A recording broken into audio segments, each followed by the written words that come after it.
Hello everybody, it's Kara from Wild Book Garden, and today I'm finally here to do another round of 5-star TBR predictions. I never did finish my last round, which was a couple years ago. I just stopped doing them.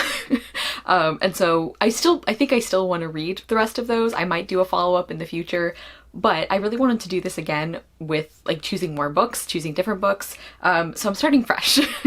And I actually am going to do this a little differently. My friend Kelly from Cozy Reader Kelly, she did this a little differently where she actually waited until she had, I think, read most of the TBR predictions, or maybe all of them, and then she posted the video. And I think I'm going to do that too, because I think one of the reasons that it takes me a while to read them once I've announced them is I feel like somebody is forcing me to read certain things, and that makes me not in the mood to read those things, even though I'm the one who picked them out.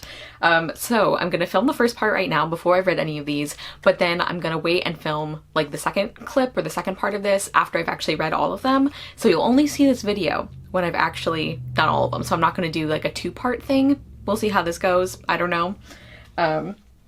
I guess I could still do two separate videos. I don't know how this is gonna work.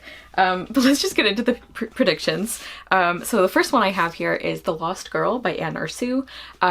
Anne Ursu wrote The Real Boy, which is a book I love. It was one of my favorites the year I read it, and I think of her as a favorite author, even though that's the only book I've read from her, and I own multiple books by her, so I really want to actually read something else, and I feel like this one could be another favorite or another 5-star. I should also probably give some context for 5 stars for me. So a 5-star for me doesn't mean I have never read any other book that is as good as this book. I don't pride myself on giving one 5-star a year or anything. Basically, I don't hand out 5 stars like they're nothing, but I also don't withhold them to the point that there's no point in using a 5-star scale, you know? So anyway, I am pretty confident about this one because I really loved that other book. I loved her writing. This is about sibling relationships, these two sisters, and I don't really know much about it. I did read just a tiny bit. Oh, I still have a bookmark in it. I did read just a couple pages, and I really was falling in love with the writing style and the story already. I'm just gonna read one of the blurbs. This one is from Laurel Snyder. This is a book about girls who are clever and complicated, anxious and loving, unruly and utterly individual. But beyond that, this is a book about sisters, about how our intricacies and differences bind us to each other, and in doing so grant us unbelievable power. I raced through The Lost Girl breathless, and when I was finished, I found myself full of hope. It's a beautiful, riveting, important book. That just sounds wonderful and like a recipe for a Kara book, so I'm very excited for that. This other one is also by an author that I've already read and loved. Not all of these are, but this one is as well. That is This Is How We Fly by Anna Mariano.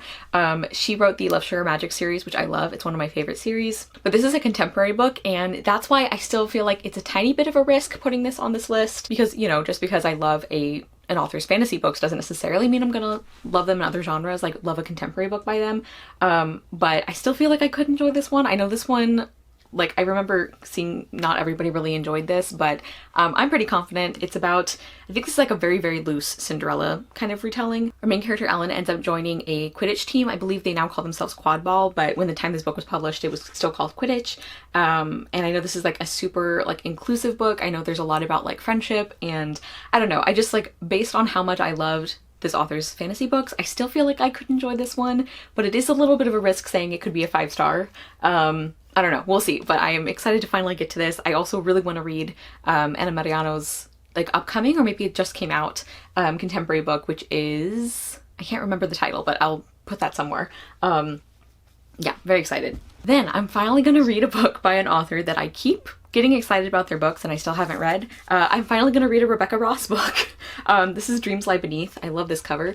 Yeah, Rebecca Ross is an author who I just always love the sound of her books. I get very excited about them. I even buy some of them, and I still haven't read one.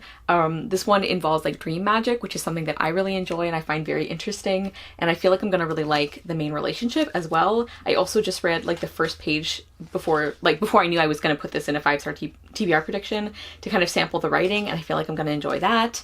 So our main character, Clementine, she's expecting that she's going to be the one to take care of her village or her town, because they protect people from I think dream monsters or something, and then this challenger shows up, and they're of course enemies, but they end up having to work together to, I don't know, probably fight off a bigger threat.